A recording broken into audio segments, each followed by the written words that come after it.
ఒక్క మాట మనకి బాగా ఉపయోగపడే శ్లోకం చెప్పుకొని మనం సెలవు తీసుకుందాం. కర్మ సిద్ధాంతంలో పురుష ప్రయత్నం యొక్క ప్రాధాన్యం ఏమిటో తెలియజేసేది.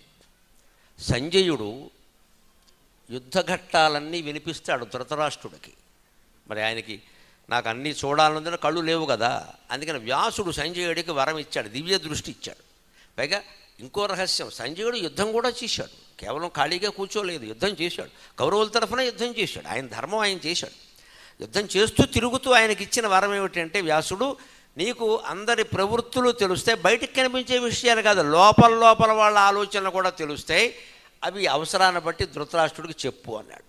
ఈ చెప్పేటప్పుడు సంజయుడు పాటించిన గొప్ప నీతి ఏమిటో తెలిసి ఇవాళ ఐఏఎస్ ఐపీఎస్ అధికారులు నేర్చుకోవాలండి. పై పాలకులకి ఇష్టం ఉన్నా లేకపోయినా సరే ఐఏఎస్ ఐపీఎస్ వాళ్ళు సత్యం చెబితే ఖచ్చితంగా దేశం బాగుంటుంది, ఖచ్చితంగా దేశం బాగుంటుంది.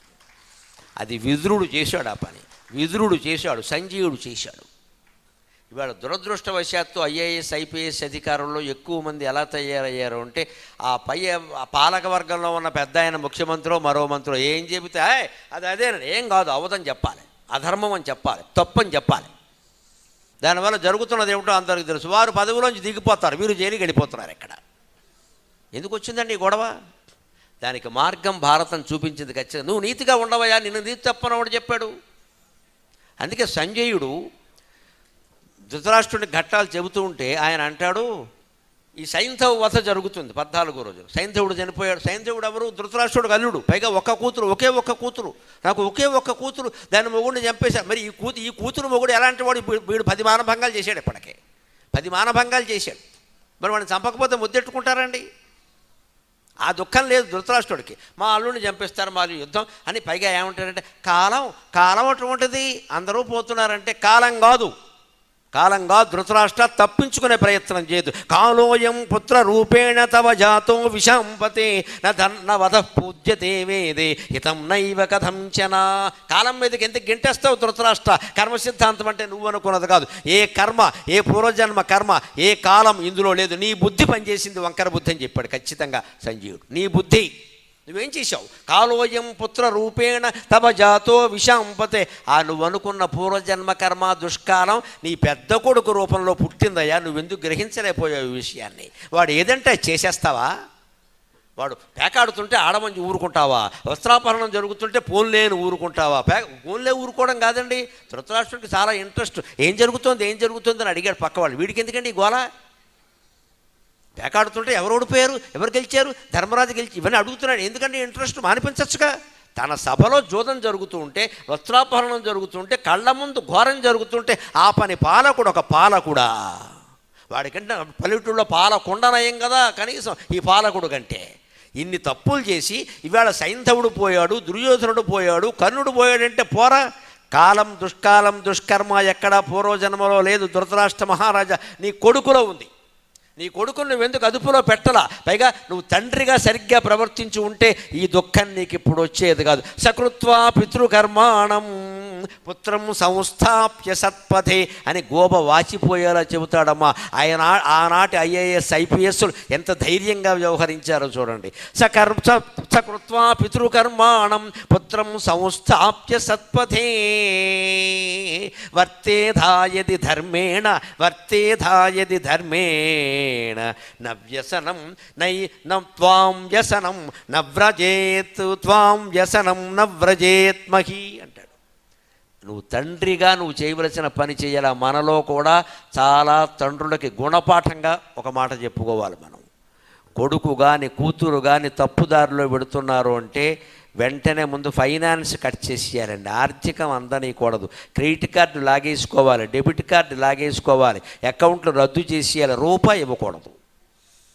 ఆ ధైర్యం ఎంతమందికి ఉంది? అబ్బాయి కాదంటే ఆస్తులన్నీ అమ్మేసుకోవాలి ఇక్కడ. అందుకే చెప్తున్నాను, సకృత్వా పితృకర్మాణం. కొడుకు ఎలా ఉన్నాడు అనేది పక్కన పెట్టవయ్యా. తండ్రిగా నీ బాధ్యత నువ్వు చేయాలా వద్దా? ఈ బాధ్యత ఖచ్చితంగా మొగాడే చేయాలండి, ఆడాళ్ళు చేయలేరు. ఇది ఆడాళ్ళు కొంచెం సున్నితంగా ఉంటారు. తల్లి చెప్పలేదు అలాగా, బాధపడుతూ వాడు ఏమైనా చేసుకుంటాడేమో అని బెంగ. చేసుకొని అలా తండ్రి అక్కడ నువ్వు ఉండు. ఆడాళ్ళు సహకరిస్తే చాలా మా మొగాళ్ళు చేయాలి ఖచ్చితంగా.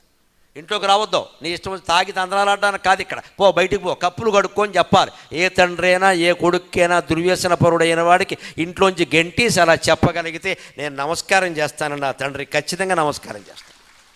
అది బాధ్యత. మన వాళ్ళు మనకు తప్పుతారు ఏంటండి, మనకు కూడా వాళ్ళతో పాటు తప్పుతాడు దరిద్రం. ఇక్కడ ఈ మనవాళ్ళు ఎక్కడి నుంచి వచ్చారు? నువ్వు శరీరం లేకపోతే మీ వాడు వచ్చాడా? నువ్వు పెళ్లి చేసుకోకపోతే మీ వాడు వచ్చాడా? నువ్వు పెంచకపోతే మీ వాడు వచ్చాడా? మిత్రమా, దుర్వ్యసన పరుడైన కుమార్తెను కానీ కుమారుని కానీ ఇంట్లో పెట్టుకుని నిద్ర ఎలా పోతామండి సమర్థించుకుంటూ? ఆ ప్రభుత్వం మద్యపానం నిషేధం నువ్వు నిషేధం చేయలేవు, నీ ఇంట్లో ప్రభుత్వం చేస్తుంది. ఇక్కడ నీ ఇంట్లో ఉన్న నలుగురు తాక్కుండా నువ్వు చూడలేవు. ఇక్కడ సూర్యాపేట మొత్తం మున్సిపాలిటీ చేయాలి, ఎవడు చేస్తాడు? ఎవడికి పట్టింది ఇక్కడ? మన ఇంట్లో మనం చేయలేకపోతున్నాం నిషేధం, బయట ఎక్కడ చేస్తారండి? మన కర్తవ్యాలు మనం మానేసాం. దానికి భారతం చెబుతోంది హెచ్చరిక, సకృత్వా పితృకర్మాణం. నీ తండ్రిగా నీ బాధ్యత నువ్వు చేశావా? ఏమిటి చేయాలి? పుత్రం సంస్థాప్య సత్పతే. నీ కొడుకుని మంచి మార్గంలో పెట్టే ప్రయత్నం చేశావా? అది చేయలేదే. వర్తేథా యది ధర్మేణ. నువ్వు ధర్మంగా ప్రవర్తించు ఉంటే నత్వాం వ్రజేత్ వ్యసనం. ఈ దుఃఖం ఇప్పుడు వచ్చి ఉండేది కాదయ్యా. కర్ణుడు చనిపోయాడు, దుర్యోధనుడు చనిపోయాడు, సైంధవ అందరూ చనిపోతారు, నోరు మూసుకుని వినమని చెప్పాడండి. ఇది మనం నేర్చుకోగలగాలి ఖచ్చితంగా. చివరిగా ఒక్క మాట చెప్పి నేను సెలవు తీసుకుంటా. మానవ జన్మకి పరమార్థం తపస్సు, తపస్సు, తపస్సు. ఇంత జన్మ ఎత్తి కూడా మనం జపం చేయడం లేదు, తపం చేయడం లేదు, భగవంతుడిని స్మరించడం లేదు అంటే అది వృధా అయిపోయినట్టే లెక్క. అందుకని వెంటనే ప్రయత్నం మొదలుపెట్టండి. చెలువో జన్మ ఎత్తి కూడా తపస్సు చేయకుండా వృధా చేస్తే అది ఎటువంటిదో చెబుతున్నాడు భర్తృగారి సుభాషితాల్లో. ఆ శ్లోకం చెప్పుకుని మనం సెలవు తీసుకుందాం. చెలువం రత్నఘటంబునందతడు సుశ్రీఖండ ఖండంబులన్ తెలపింజాకము వండును ఆరుగల గర్ధిన్ సప్తపర్ణావృతుల్ నిలిపెన్. ఆరుగల గర్ధిన్ సప్తపర్ణావృతుల్ నిలిపెన్. జిల్లెడు దూదికై పుడమి దున్నెన్, జిల్లెడు దూదికై పుడమి దున్నెన్. ఇమ్ముల కర్మక్షితి బుట్టి ఎవ్వడు తపంబుంజేయడు అప్రాజ్ఞుడై. అజ్ఞానంతో భారతదేశంలో పుట్టి కూడా జపము తపము రోజు అరగంట సేపైనా ఎవడైతే చెయ్యడో వాడెంత మూర్ఖుడు అంటే, రత్నఘటంబునందతడు తెలపింజాకము వండే. రత్నాలు పొదిగిన బంగారపు పాత్ర పొయ్యి మీద పెట్టేట. జాగ్రత్తగా అర్థం చేసుకుందాం, దుర్లక్షణాలంటే అలా ఉంటాయి. రత్నాలు పొదిగిన బంగారపు పాత్ర పొయ్యి మీద పెట్టేట, కింద మంచి గంధం కట్టెలు పెట్టేట. ఇంత చేసి ఏం వండుతున్నామంటే తెలగపిండి వండుతున్నానని చెప్పేట. తెలగపిండికి ఇంత సీనుందా? రత్నాల కుండ పెట్టి కింద మంచి గంధం పట్టెలు పెట్టి తెలగపిండి వండుతావా? కనీసం పరవాన్నం వండు.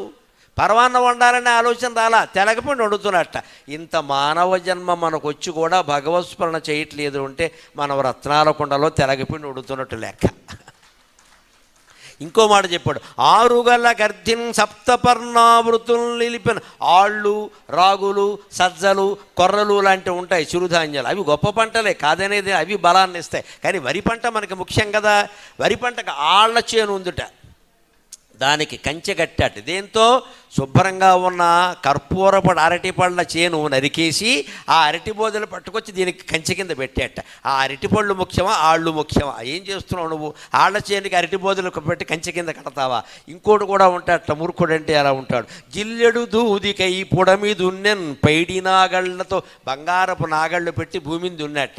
ఎందుకు దున్నుతున్నావంటే జిల్లేడు చెట్లు పండిద్దామని. జిల్లేడు చెట్లు పండిస్తావు పని లేక, మామిడి చెట్టు కూడా లేకుండాను. బంగారపు నాగలి మనకి మానవ జన్మ, దాంతో జిల్లేడు చెట్లు పండించకూడదు. శివుణ్ణి స్మరించాలి, శివుణ్ణి స్మరించాలి, భగవంతుణ్ణి స్మరించాలి. ఆ స్మరణ చేస్తూ మన పని మనం చేస్తే ఏ దుష్కర్మ మన దగ్గరికి రాలేదు. ఖచ్చితంగా మనం విజయం సాధించి తీరతాం. అటువంటి ధైర్యాన్ని ఈ నా ప్రసంగం మీకు ఏమాత్రం ఇయ్యగలిగినా నేను ధన్యుణ్ణి. నాకు ఈ 4 మాటలు నేర్పిన మా అమ్మ ధన్యురాలు. స్వస్తి.